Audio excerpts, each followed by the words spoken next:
जब भी आप कोई नया स्टार्टअप करने के बारे में सोचते हैं या कोई नया बिजनेस स्टार्ट करते हैं तो सबसे पहले जो मेजर प्रॉब्लम होती है वो कौन सी आती है।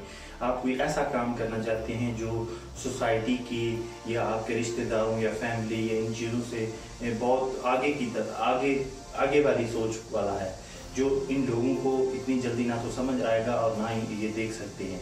तो आप कोई ऐसा काम करना चाहते हैं या कोई ऐसी प्रॉब्लम का सॉल्यूशन निकालना चाहते हैं जो आने वाले वक्त में सोसाइटी के लिए काफ़ी मेजर चैलेंजेस बन सकते हैं।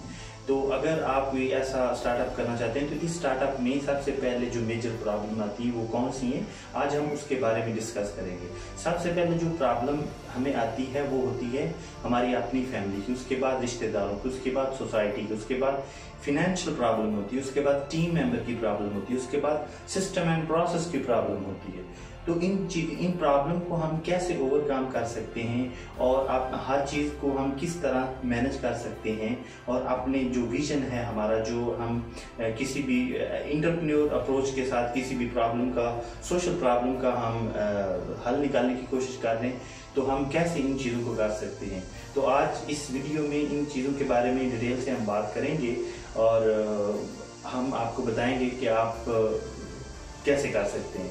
तो ये वीडियो आपके लिए काफ़ी फायदेमंद साबित होगी, तो आप इसको एंड तक जरूर देखिए। सबसे पहली प्रॉब्लम ये है कि अगर आपके घर वाले हैं, वो सबसे आपकी मेजर प्रॉब्लम है। अगर वो ही आपके खिलाफ हैं तो आप काफ़ी पॉसिबिलिटी है कि आप कोई भी इनिशिएटिव लेंगे तो वो उसको आप पूरा नहीं कर सकेंगे जब तक कि आप उनको इन्फ्लुएंस ना कर सकें या बता ना सकें या समझा ना सकें।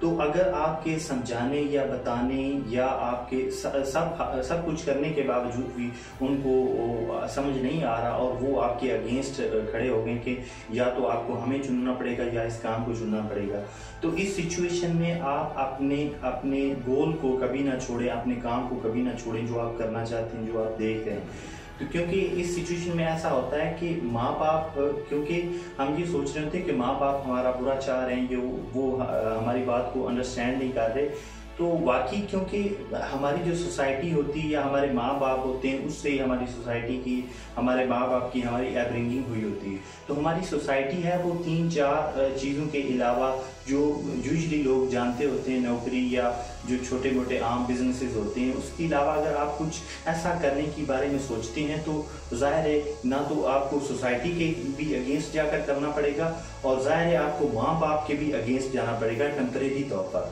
तो इस सिचुएशन में कभी भी अपने गोल को ना छोड़ें, नॉर्मली तौर पर आप माँ बाप के अगेंस्ट चले जाएं। जब आप करने लग पड़ेंगे और आहिस्ता आहिस्ता आप कामयाब होने लग पड़ेंगे अपनी फील्ड में, तो फॉर श्योर कि आपके माँ बाप को पता चल जाएगा नहीं हमारा बेटा ठीक है। और वह दुनिया में वो ऐसी हस्ती हैं जो आपका कम से कम बुरा नहीं चाह सकते, आपका वो अच्छा ही चाहते हैं। ऐसा है कि उनको पता नहीं है आपके बारे में आप क्या करना चाहते हैं, लेकिन वो आपका बुरा नहीं चाह सकते। और कभी भी अपने माँ बाप को ब्लेम ना करें, लेकिन फर्जी तौर पर उनके खिलाफ जाना भी गुनाह नहीं है। तो आप अपने गोल पर काम करें और फर्जी तौर पर अपने माँ बाप के अगेंस्ट हो जाए। जब आप कुछ अर्से बाद अपने गोल पर चल पड़ेंगे और कामयाब होने लग पड़ेंगे, तो जो सोसाइटी है और जो लोग आपके खिलाफ हैं और सब लोग, माँ बाप, सब आपके साथ मिल जाएंगे। तो जिनमें अकेले चलने की पावर होती है, हमेशा उनके पीछे एक दिन काफिले चलते हैं। तो इस बात को जरूर ज़हन में रखें, अपने माँ बाप को इस सिचुएशन में टेम्परेरी तौर पर उनके खिलाफ हो जाएं, अपने गोल के खिलाफ ना। तो दूसरी जो प्रॉब्लम आती है वो होती है फिनेंशियल प्रॉब्लम। जब आप कोई भी प्लान बना लेते हैं लेकिन आपके पास उस प्लान को रियलिटी में कन्वर्ट करने के लिए आपको पैसा चाहिए और आपको टाइम चाहिए, लेकिन आपके पास टाइम तो है, आपने प्लान भी बना लिया, सब कुछ कर लिया, लेकिन आपके पास पैसा नहीं है। तो इस सिचुएशन में क्योंकि आपको घर से भी पैसा नहीं मिलने वाला है और ना ही कोई ऐसा इन्वेस्टर होगा जिसको आपके ये प्लान की समझ नहीं आ रही, तो वो भी इस सिचुएशन में आपकी मदद नहीं करेगा या मुख्तलिफ लोग आपकी मदद नहीं करेंगे। तो इस सिचुएशन में आपको खुद से ही अपनी छोटी मोटी जॉब करके या छोटा मोटा कोई ऐसा काम करके या जो आपकी छोटी मोटी सेविंग है पॉकेट मनी से, आप छोटे लेवल से, बिल्कुल छोटे लेवल से आप स्टार्ट कर सकते हैं और ऐसा जाकर आप वो उस काम को बिल्ड कर सकते हैं। और फिर जब कुछ अरसे बाद, साल 2 साल बाद, जब लोगों का आपकी कंपनी पर या आपकी ऑर्गेनाइजेशन पर ट्रस्ट बिल्ड होने लग पड़ेगा, फिर आपको लोग सपोर्ट भी करेंगे, पैसा भी मिलेगा, सब कुछ ही आपको मिलने लग पड़ेगा। और सबसे पहले आपको इनिशिएटिव लेने में काफ़ी प्रॉब्लम होती है और बहुत से लोग इस सिचुएशन में क्विट कर देते हैं क्योंकि हमारे पास पैसा वगैरह नहीं या फिनेंशियल प्रॉब्लम है। तो कभी भी इस लिहाज से किसी भी तरह करके, जब ये बिजनेस की ब्यूटी होती है, जो इसको क्लिक कर गया, जो इसको कर गया, इस सिचुएशन को क्रॉस कर गया, वो ऐसा और ऐसा स्टेप बाय स्टेप आगे बढ़ते ही जाता है। फिर उसको रोकने की कोई भी नहीं रोक सकता, ना सोसाइटी, ना लोग, और दुनिया को कोई भी ताकत उसको रोक नहीं सकती। वो अनस्टॉपेबल हो जाता है। अगर देखा जाए तो सोसाइटी का क्या है, अगर कोई भी आदमी जो भी काम कोई इस तरीके से करता है, आप उन लोगों को ऑब्जर्व करें, लोग बातें करते ही रहते हैं, चाहे आप अच्छा करें, चाहे बुरा करें, चाहे किसी तरह भी करें, लोग मुख्तलिफ किस्म की बातें तो करते रहते हैं। लेकिन सोसाइटी की इतनी मेजर प्रॉब्लम नहीं है और ना ही इसे इतना ज़हन में बैठाना है कि मुझे लोग क्या कहेंगे या मैं ये कर रहा हूँ, क्योंकि मोस्टली लोग जो होते हैं, लोगों के हिसाब से सोच रहे होते हैं कि मुझे अगर मैं ये काम करूंगा तो लोग मुझे क्या कहेंगे, या मुझे वो हेल्प करेंगे, या उसमें वो अच्छा फील करेंगे या बुरा फील करेंगे। लोगों के पर्सपेक्टिव से नहीं देखना, अपनी जो सोच है, अपना जो विजन है, जो जिससे आप प्यार करते हैं, उस काम को अपने हिसाब से देखना है। और ऐसा ऐसा जो आपका काम होगा, जो आपकी काम और आपकी वेव्स होंगी, वो और आपका जो इन्फ्लुएंस होगा उन लोगों पे, वो काफी असर छोड़ेगा और ऐसा ऐसा उनका माइंड भी तब्दील हो जाएगा। और ऐसे ही लोग होते हैं जो कुछ क्रिएटिव कर रहे होते हैं और लोगों को मोटिवेट कर रहे होते हैं, जाने अनजाने में इंस्पिरेशन दे रहे होते हैं, और कई लोग आपकी स्टोरी से मोटिवेट हो रहे होते हैं। और ऐसे ही लोग होते हैं जिनके बारे में लोग हिस्ट्री में लोग पढ़ते हैं, जब वो इस दुनिया में होते हैं या इस दुनिया में चले जाते हैं, ऐसे लोगों के बारे में लोग पढ़ के एक इंस्पिरेशन लेते हैं और अच्छे लफ्जों में याद करते हैं उनको हिस्ट्री में। कहते हैं कि team of the heart of any organization और एनी कंपनी। टीम किसी भी कंपनी का या किसी भी ऑर्गेनाइजेशन का एक दिल की तरह होती है। अगर दिल धड़कना बंद कर दे तो आपकी कंपनी की सारी कंपनी बंद हो जाती है। बहुत से लोग जो होते हैं वो शुरू में ही अपनी काफी लोगों के बारे सोच रहे होते हैं कि इतने लोग होंगे तो ये काम चल सकता है। शुरू में आप 1, 2, 3 लोगों से भी काम चला सकते हैं। आपका अगर ऐसा काम है, कोई भी आपका काम हो सकता है, तो ज्यादा लोगों को शुरू में ना एंड करें। और जितने भी लोग होंगे, जितने भी आपके लोग हैं, 1 है, 2 है, 3 है, उनको ज्यादा से ज्यादा अपने काम के बारे में समझाने, सिखाने और एज अ लीडर उनको समझाएं और क्रिएट करें। एज अ लीडर तैयार करें कि वो आपकी कंपनी को और आपकी ऑर्गेनाइजेशन को अच्छे तरीके से समझकर और अच्छे तरीके से आगे मूव कर सकें। क्योंकि मोस्टली लोग होते हैं जो अपने नाम के चक्कर में उनको बैकअप पे रखते हैं। आपके टीम मेंबर की भी उतनी शोहरत होनी चाहिए जितनी की कंपनी में आपकी शोहरत है। तो इससे वो एक दिल से आपके साथ जुड़ते हैं और दिल से आपके साथ काम करते हैं कि यार ये बंदा तो बहुत अच्छा है और इसके साथ काफी ग्रोथ भी है और इसके साथ हम काम करेंगे तो फ्यूचर में हमारा नाम होगा। हम ये ना सोचें कि एक अगर आपका कोई प्लान है तो आप उसको खुद पूरा कर सकते हैं, ऐसा नहीं होता।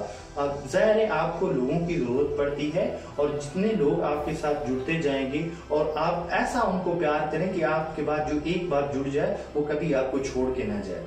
तो शुरू में बिल्कुल कम लोग रखें, लेकिन उनकी लर्निंग पर बहुत ज्यादा फोकस करें और उनको बढ़ाएं। अगर आप ये समझते हैं कि वो अगर बहुत ज्यादा सीख जाएंगे तो वो छोड़ के जा सकते हैं, तो जो छोड़ के जाना चाहता है जाने दें, लेकिन आप उनकी लर्निंग पर, जितने भी लोग आए उनकी लर्निंग पर आप फोकस करते रहें। बस क्या आपका बिजनेस एक सिटी में अच्छे से चल रहा है तो आप चाहते हैं कि हमारा बिजनेस जो है वो आगे सिटी में भी मूव हो, तो उसके लिए आपको हर चीज को डॉक्यूमेंट करना, रिटर्न में रखना, और जो नए लोग आते हैं नए शहर से, जो उसको आपकी प्रोडक्ट को या आपकी जो भी आप काम कर रहे हैं उसको आगे तक पहुंचाने में जो आपका सारा रिटर्न डाटा होता है, उसको जो नए लोग आते हैं वो उससे डॉक्यूमेंटेशन को पढ़ के सारी चीज़ों को सीख सकते हैं। अपने छोटे से छोटे काम को और बड़े से बड़े काम को रिटर्न में लिखें और फाइलों में बंद करें, और उससे ये फायदा होगा और आपकी जो इस जगह पर प्रोडक्ट है या जो काम है वो सेम ही काम आपका अगले शहर में मूव हो हो सकेगा। तो इससे काफ़ी फ़ायदा होता है डॉक्यूमेंटेशन से, लिखने से और चीज़ों को इस तरह से करने से। और अपनी टीम पर बहुत ज़्यादा फोकस करें, उनकी लर्निंग पर, तो आपकी ऑर्गेनाइजेशन दिन ब दिन बढ़ती जाएगी और आप एक मुल्क में बहुत जल्दी तरक्की कर जाएंगे। और इसी तरह स्टेप बाय स्टेप आप मुख्तलिफ सिटीज़ में बहुत जल्दी से मूव कर जाएंगे और अपने पूरे मुल्क में अपनी प्रोडक्ट को और अपनी जो भी आप काम कर रहे हैं उसको बहुत जल्दी से फैला सकते हैं। तो ये ही इस जब एक लेवल से नेक्स्ट लेवल पर जाते हैं तो इधर ही थोड़ी सी ना अपनी ज़हन की पावर लगानी पड़ती है, मीटिंग करनी पड़ती है अपने टीम मेंबर के साथ कि किस तरह करें, सोचना पड़ता है। कुछ बुक से आपको मदद मिल सकती है। उसके बाद आप जितना सोचेंगे अपनी कंपनी के बारे में, अपनी ऑर्गेनाइजेशन को बढ़ाने के बारे में, लोगों के फायदे के बारे में, तो जितना आप सोचेंगे, थिंक करेंगे, उतनी आपकी क्रिएटिविटी बढ़ती जाएगी। तो आप बहुत जल्दी से और आसानी से आप अपनी चीजों को बहुत सब्सक्राइब कर सकते हैं आसानी के साथ। तो इधर थोड़ी सी मेहनत भी लगती है। ये इस बिजनेस की ब्यूटी होती है, जो इन चीजों को स्टेप बाय स्टेप आगे कंकर कर लेता है, वो उसमें एक तो बहुत हाई लेवल का कॉन्फिडेंस बिल्ड हो जाता है और उसे किसी भी प्रॉब्लम का सलूशन निकालना हो तो उसके आगे एक मामूली सी बात होती है, क्योंकि वो उसको आदत पड़ चुकी होती है कि चीज़ों को कंकर करने की या प्रॉब्लम का सलूशन निकालने की।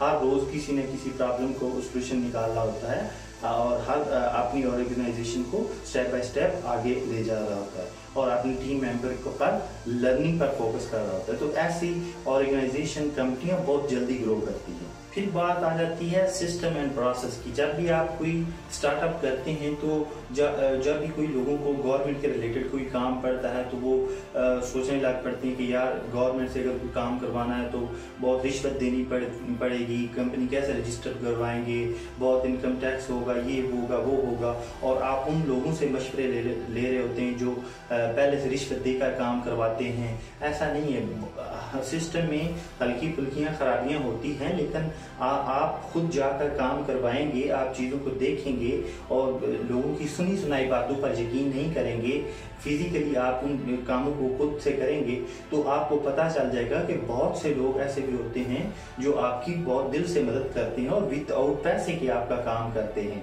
और इस तरह का माइंडसेट ना बनाए कि मतलब गवर्नमेंट के रिलेटेड कोई भी अगर काम पड़ेगा तो हमें रिश्वत देनी होगी या बहुत मुश्किल से होगा या ऐसे होगा या वैसे होगा। नहीं, ऐसा नहीं होता। लेकिन बहुत अच्छे लोग होते हैं जो आपकी दिल से मदद करते हैं और आपसे काम का पैसे भी नहीं लेते। दुनिया में बहुत सारी ऐसी ऑर्गेनाइजेशन हैं, बहुत सारी ऐसे कंपनियां हैं जिनके जो फाउंडर हैं वो MBA नहीं उन्होंने किया हुआ, वो एक नॉर्मल तालीम याफ्ता हैं, लेकिन वो इंटेलिजेंट होते हैं। ज़रूरी नहीं है कि आपने MBA करके कोई काम स्टार्ट करना है या MBA के बाद ही आप कोई बिजनेसमैन बन सकते हैं या किसी भी काम को कर सकते हैं। अगर आपके पास विजन है, अगर आप किसी प्रॉब्लम को देख रहे हैं, अगर आप कोई ऐसी सहूलत क्रिएट कर सकते हैं जो इंसानों की ज़िंदगी में फ़ायदा कर सकती हो, जो सोसाइटी में कोई फ़ायदेमंद साबित हो सकती हो, आप एक सोशल एंटरप्रेन्योर की तरह ही काम कर रहे हैं। इस चीज़ से घबराना नहीं है कि मेरे पास एजुकेशन कम है, मैंने MBA नहीं किया तो ये मैं नहीं कर सकता, क्योंकि बहुत से लोग ऐसे भी हैं जिन्होंने MBA किया भी होता है तो वो कुछ नहीं कर सकते, और बहुत से ऐसे भी हैं जिन्होंने कुछ भी नहीं किया होता, नॉर्मल बस स्टडी उनकी होती है, तो वो बहुत बड़े बड़े काम कर जाते हैं। उनके पास विजन होता है और उनको चीज़ों को देखने का उनका एक नज़रिया होता है और वो आने वाले वक्त की बारे में देख सकते हैं, प्रॉब्लम्स को देख सकते हैं और आज से ही उनका हल निकालने की कोशिश करते हैं। एक बात ये भी है कि इन चीज़ों में बहुत जल्दी रिजल्ट नहीं आ जाते। अगर ये ऐसा नहीं है कि आपने ये जॉब की स्टार्ट की है तो 1 महीने बाद आपको तनख्वाह आनी है। ये ऐसे काम है, कभी आपको 18-18, 20-20 घंटे भी काम करना है लेकिन कोई मुआवजा नहीं, बस आपने काम करते जाना है। एक कोटेशन है कि जो आप काम कर रहे हैं उससे अगर आप प्यार करते हैं तो आपने एक दिन भी नहीं काम किया, क्योंकि उस काम से आपको थकान नहीं होगी, आपको फील नहीं होगा, आपके ऊपर बर्डन नहीं होगा। आज की वीडियो का अख्ताम इन चंद पॉइंट के साथ होता है, तो हमारी बेस्ट विशेस हैं आप सब के साथ। तो आप स्टार्ट कीजिए और उससे जो आप कर रहे हैं उससे प्यार कीजिए और करते रहें। हमारी बेस्ट विशेस हैं आपके साथ। Thanks for watching this video. Good bye. Allah निगहबान।